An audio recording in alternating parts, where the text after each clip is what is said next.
के 2 बज रहे थे और विराट मेघालय और असम बॉर्डर के बीच पड़ने वाली किश्नोई नदी पार कर रहा था। दूर दूर तक अंधेरा छाया हुआ था। एक गहरे सन्नाटे ने किश्नोई नदी को घेर के रखा हुआ था और उसी नदी के ऊपर काले बादल मंडरा रहे थे, जिन्हें देखकर ऐसा लग रहा था कि किसी भी पल वो बरसने वाले हैं। नदी में घुटनों तक का पानी था, जो धीमी रफ्तार के साथ बही जा रहा था। विराट के एक हाथ में मोबाइल का टॉर्च था तो दूसरे हाथ में साइकिल का हैंडल। विराट पैदल पैदल मोबाइल के टॉर्च की रोशनी के सहारे नदी पार कर ही रहा था कि तभी उसका मोबाइल फोन बजने लग जाता है। विराट ने फोन उठाते हुए कहा, हाँ वंदना, बोलो। मोबाइल के अंदर से एक औरत की आवाज सुनाई देती है। कहाँ तक पहुँचे आप जी? किश्नोई नदी तक पहुँच गया हूँ वंदना, बस ये किश्नोई नदी पार करी और फिर मैं सीधे तुम्हारे पास। वंदना की घबराते हुए आवाज सुनाई देती है। क्या कहा? किश्नोई नदी पार कर रहे हो आप? और नहीं तो क्या, अब तुम्हें तो पता ही है कि बंगलामुड़ा गांव से रोंगकामुचा गांव जाने का तो एकमात्र यही रास्ता है ना, और वो भी नदी पार करके जाना पड़ता है। आपको इतनी रात में वापस नहीं आना चाहिए था, ग्रेवयार्ड कोठे में ही रुक जाना चाहिए था। आपको पता है ना, नदी के पास वो घूमती है। विराट हैरानी के साथ पूछता है, वो घूमती है मतलब? आपको सब पता है, पर फिर भी आप जानबूझकर ऐसा बोल रहे हैं ना। माँ जी ने बताया था ना कि नदी पार करते वक्त उसका नाम नहीं लेना चाहिए, वरना वो सच में आ जाती है। वंदना, तुम भी ना कहाँ माँ की बातों में आ गई। लगता है माँ ने तुम्हें भी यक्षिणी की कहानी। विराट अपनी बात पूरी करता उससे पहले ही वंदना घबराते हुए कहती है, चुप हो जाओ जी। हे काली माँ, मेरे पति की रक्षा करना और अनजाने में इनसे जो अनर्थ हुआ है उसके लिए माफ कर देना। अभी कभी उसका नाम नहीं लेंगे। विराट हंसते हुए कहता है, क्या वंदना, तुम भी ना, ये यक्षिणी वक्षिणी ना कुछ नहीं होता, समझी? ये सब बस मनगढ़ंत बातें हैं जो गांव वालों ने बनाई हैं और कुछ नहीं। आप नहीं मानते तो मत मानिए, पर मैं तो मानती हूँ ना। आप ना जल्दी से आ जाइए बस। हाँ वंदना, आ रहा हूँ, बस ये नदी तो पार कर लूँ पहले। अच्छा, मैं रखती हूँ। अरे ऐसे कैसे? तुम्हें नहीं लगता तुम कुछ भूल रही हो? मैं भूल रही हूँ? क्या भूल रही हूँ? यक्षिणी के बारे में याद रख सकती हो, लेकिन ये याद नहीं रख सकती कि आज हमारी शादी की सालगिरह है। गलती हो गई जी, माफ कीजिएगा। आपकी फिक्र में तो मैं भूल ही गई थी। विराट मुंह बनाते हुए कहता है, अब भूल गई थी ना तो उसकी सजा तो मिलेगी तुम्हें। सजा के लिए तैयार रहना। वंदना प्यार से पूछती है, अच्छा तो क्या सजा देंगे आप? तुम्हारी सजा ये है कि तुम्हें आज रात भर जागना पड़ेगा। वंदना शर्मा जाती है और शर्माते हुए कहती है, आप भी ना कैसी कैसी बातें करते हैं आप? अरे अपनी पत्नी से ऐसी बातें नहीं करूंगा तो किससे करूंगा? ठीक है, आ जाइए, मैं इंतजार कर रही हूँ आपका, जल्दी आना। वंदना फोन कट कर देती है और विराट वापस से नदी पार करने लग जाता है। अभी विराट ने 1-2 कदम आगे बढ़ाए ही थे कि तभी उसको पायल बजने की आवाज सुनाई देती है। विराट को लगता है कि उसके पीछे से कोई लड़की भागते हुए निकली हो। पायल की आवाज सुनकर विराट जहां पर था वहीं पर रुक जाता है और पीछे मुड़कर देखने लग जाता है। जब वो पीछे मुड़ता है तो सिवाय अंधेरे के उसे कुछ दिखाई नहीं देता। उसके पीछे कोई नहीं था। ये वंदना भी ना यक्षिणी का नाम लेकर ना मेरे मन में ना उसका वहम डाल दिया है और वही वहम डरा रहा है अब मुझे। और वैसे भी मैं तो खुद यक्षिणी से मिलना चाहता हूँ। बड़े चर्चे सुने हैं उसके, सुना है बड़ी खूबसूरत है। इतना कहकर विराट वापस से आगे बढ़ने लग जाता है। विराट मुश्किल से अभी 1-2 कदम ही चला था कि तभी उसे नदी के किनारे पर एक काला साया दिखाई देने लग जाता है। उस काले साए को देखकर विराट के कदम अपने आप थम जाते हैं। साई को देखकर ऐसा लग रहा था कि जैसे वो विराट का ही इंतजार कर रहा था। काले साई के पास से पायल के बजने की आवाज और चमेली के फूल की खुशबू आ रही थी। विराट के हाथ पैर कपकपाने लग गए थे। विराट डरते हुए कहता है, कहीं वंदना की बातें सच तो नहीं थी? ये यक्षिणी तो नहीं? विराट उस साई को देखकर इतना डर गया था कि उसका पूरा चेहरा पसीने से लथपथ हो गया था। विराट के हाथ पैर ठंडे पड़ गए थे। उसका दिल जोरों से धड़कने लग गया था। उसे समझ नहीं आ रहा था कि वो क्या करे। विराट डरते हुए कहता है, कौन है वहां पर? कोई जवाब नहीं आता है। सन्नाटा अब भी छाया हुआ था। विराट अपने मोबाइल का टॉर्च उस काले साए पर मारने लग जाता है। जब उस टॉर्च की रोशनी उस काले साए पर पड़ती है तो विराट देखता है कि वो साया और किसी का नहीं बल्कि एक लड़की का था। नदी के किनारे पर एक बहुत ही खूबसूरत लड़की खड़ी हुई थी, जिसकी उम्र करीब 24 साल और लंबाई 5 फीट 2 इंच थी। उसकी लंबी सी गर्दन, गुलाबी से होंठ, बाल खुले हुए जो उसके कमर तक आते थे, उसका गोरा बदन और उसी गोरे बदन पर उसने काली साड़ी पहन रखी थी। वो लड़की किसी अप्सरा से कम नहीं लग रही थी। वो इतनी खूबसूरत थी कि कोई भी मर्द उसका रूप देखकर अपनी हदों को भूलकर उसकी बाहों में मदहोश होना चाहेगा। वो लड़की अपने हाथ से विराट को इशारा करते हुए अपने पास बुलाती है। उस लड़की को देखकर विराट भूल गया था कि यक्षिणी जैसी कोई चीज भी होती है। विराट अपनी साइकिल को वहीं पर छोड़ देता है और जल्दी जल्दी उस लड़की के पास जाने लग जाता है, जैसे उसके बदन में कोई आग लग गई हो। विराट उस लड़की के पास जाकर उससे धीरे से पूछता है, कौन हो तुम और यहाँ पर क्या कर रही हो? क्या नाम है तुम्हारा? लड़की अपने चेहरे पर मुस्कान लाते हुए कहती है, नाम में क्या रखा है? जो रखा है काम में रखा है। कैसा काम? लड़की विराट की आंखों में देखते हुए कहती है, वही काम जो तुम घर पर जाकर अपनी पत्नी के साथ करने वाले थे। तुम उसे आज रात भर जगाना चाहते थे ना? क्या तुम मुझे नहीं जगाओगे? उस लड़की की आंखों में एक नशा सा था, जिसे देखकर विराट सब कुछ भूल गया था। ऐसा लग रहा था जैसे वो उसके वश में आ गया हो। विराट भी उस लड़की की आंखों में देखते हुए कहता है, हाँ क्यों नहीं, मैं तुम्हें आज रात क्या, कल परसों नरसों हमेशा जगा कर रखूंगा। कभी नहीं सोने दूंगा तुम्हें। इतना कहते ही विराट उस लड़की को अपने सीने से सटा लेता है और अगले ही पल दोनों नदी के रेत पर निर्वस्त्र पड़े हुए थे। दोनों के जिस्मों की गर्मी से रेत उनके शरीर पर चिपक गई थी। उस लड़की के बदन में से चमेली के फूलों की खुशबू आ रही थी।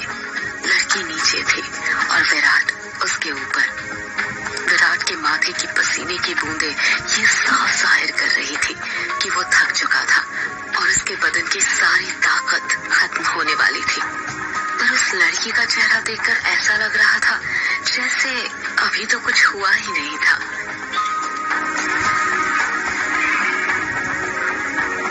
उसके अंदर की प्यास अभी बुझी नहीं थी।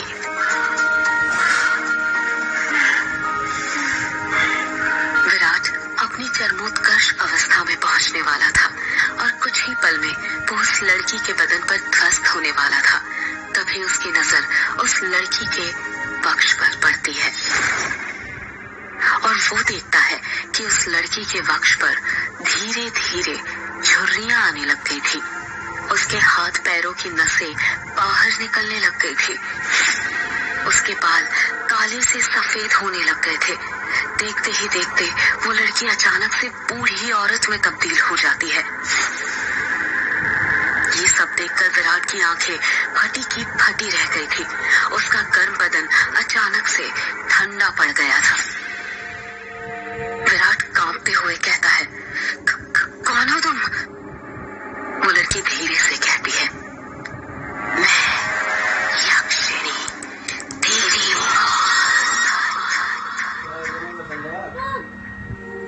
ये सुनकर विराट के रोंगटे खड़े हो जाते हैं और वो झट से उससे दूर हटने लगता है।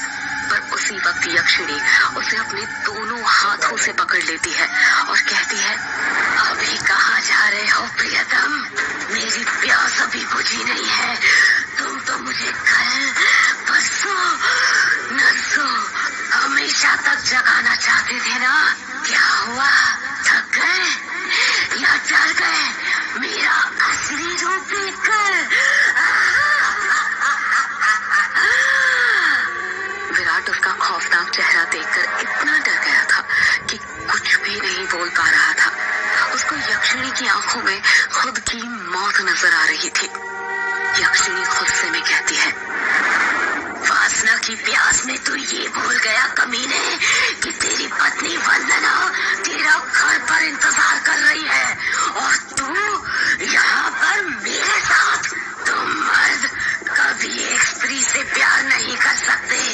तुम्हारी हवस कभी खत्म नहीं होने वाली। इतना कहकर यक्षिणी अपना हाथ विराट के सीने पर रख देती है। यक्षिणी के लंबे लंबे काले नाखून थे जो चाकू की तरह पैने थे। विराट डरते हुए कहता है, नहीं नहीं, ऐसा मत करो, जाने दो मुझे। जाने ही तो दे रही हूँ। पहले बटोला, पहले बटोला, पहले बटोला। इतना कहकर यक्षिणी अपना हाथ विराट के सीने के अंदर घुसा देती है और उसी वक्त जोर से काले बादल गरजने लगते हैं और बारिश होने लग जाती है। विराट के शरीर का खून नाखूनों के सहारे यक्षिणी के शरीर में जाने लग जाता है। जैसे जैसे खून यक्षिणी के शरीर के अंदर जा रहा था, वो वापस से जवान होते जा रही थी। यक्षिणी वापस से अपने पुराने रूप में आ गई थी और विराट का शरीर सूखकर सफेद पड़ गया था। उसके अंदर खून की एक बूंद तक नहीं थी, पर उसकी धड़कनें अब भी चल रही थी। यक्षिणी अपना मुंह विराट के कान के पास ले जाती है और फुसफुसाते हुए कहती है, राम नो राम रो, राम रो, राम नो राम नो राम रो। इतना कहकर यक्षिणी अपना खून से सना हाथ विराट के सीने से बाहर निकालने लग जाती है। जैसे ही यक्षिणी अपना हाथ विराट के सीने से बाहर निकालती है, विराट अपना दम तोड़ देता है, क्योंकि यक्षिणी के हाथ में विराट का दिल था जो सिकुड़ चुका था। अगले ही पहल यक्षिणी विराट का दिल लेकर गायब हो जाती है, ठीक उस तरह जिस तरह बारिश की बूंदें होती है।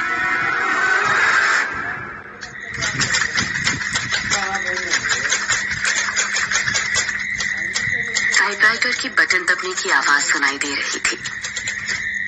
एक आदमी जो कि कोट पैंट पहना हुआ था, एक बंद कमरे में सफेद टाइपराइटर के ऊपर कहानी टाइप कर रहा था। उस आदमी ने बड़ा सा गोल चश्मा पहना हुआ था। कमरे के अंदर चारों तरफ बुक शेल्फ रखी हुई थी, जिनमें करीब 1000 से भी ज्यादा किताबें जमी हुई थी। टेबल के ऊपर ही एक एश-ट्रे थी, जिसमें कुछ आधी जली तो कुछ पूरी जली सिगरेट और ऐश रखी हुई थी। लेखक खुद से कहता है, चलो ये भाग तो पूरा हुआ। अब दूसरे भाग में वंदना अपने पति की मौत का बदला लेगी, साथ में यक्षिणी के अभिशाप का पता भी लगाएगी और उसे ना इस अभिशाप से मुक्ति दिलाएगी। रीडर्स को बहुत दुख होगा विराट की मौत से, पर क्या करे, मौत होगी तभी तो हॉरर कहानी आगे बढ़ेगी ना। इतना कहकर लेखक एक सिगरेट जलाता है और उसके कश खींचते हुए अपने मोबाइल से किसी को फोन करने लग जाता है।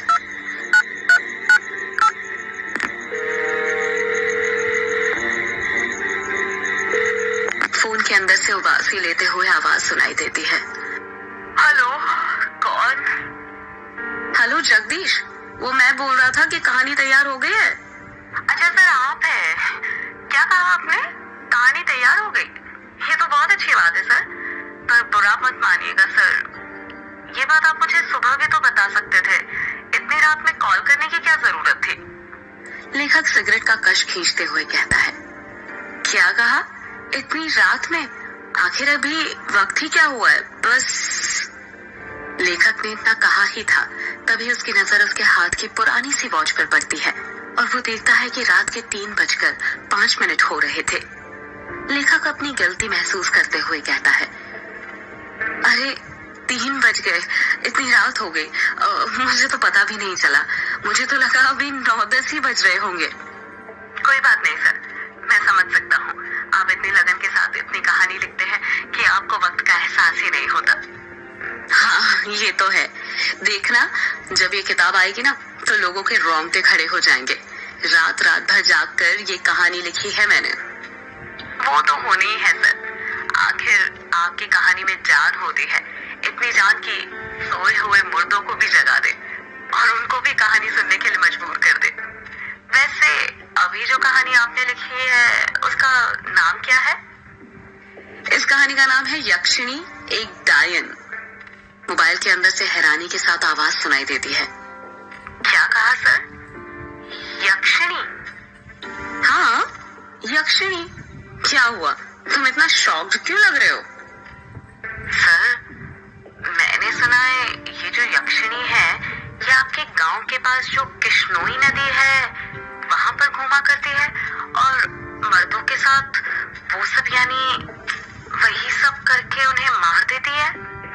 हाँ तो सर, आपको डर नहीं लगता जिस गांव में यक्षिणी घूमती है वहीं पर रहकर उसके बारे में कहानी लिखकर अगर यक्षिणी ने आपको कुछ कर दिया तो? जगदीश, यक्षिणी इतनी बुरी नहीं होती जितना गांव के लोग और तुम सब समझते हो। मतलब ये कि यक्षिणियां बहुत अच्छी होती है, इतनी अच्छी कि दूसरों की खुशी के लिए अपना सब कुछ कुर्बान करने के लिए तैयार हो जाए। पर कभी कभी जिंदगी में कुछ ऐसी घटना घटती है कि आपकी पूरी जिंदगी बदल जाती है। कैसी घटना सर? मैं कुछ समझा नहीं। पौराणिक मान्यताओं के अनुसार हमारे ब्रह्मांड में अनेक लोक हैं, जिसमें देवी देवताओं, सुर असुर, राक्षसों का वास होता है। इन सभी लोगों की दूरी पृथ्वी से अलग अलग है। कहा जाता है कि इन सभी लोकों में विष्णु लोक सबसे ऊपर है और सबसे निचला लोक यक्ष यक्षिणियों और अप्सराओं का है, जो पृथ्वी से सबसे नजदीक है। जो लोक पृथ्वी के सबसे नजदीक है उस लोक के देवी देवताओं की पूजा करने से वो देवी देवता जल्दी प्रसन्न होते हैं। जगदीश बीच में ही बोल पड़ता है। ऐसा क्यों सर? उस लोक के देवी देवता जल्दी प्रसन्न क्यों होते हैं? क्योंकि लगातार ठीक दिशा और समय पर किसी मंत्र की साधना करने से उन देवी देवताओं तक तरंगे जल्दी पहुंचती है।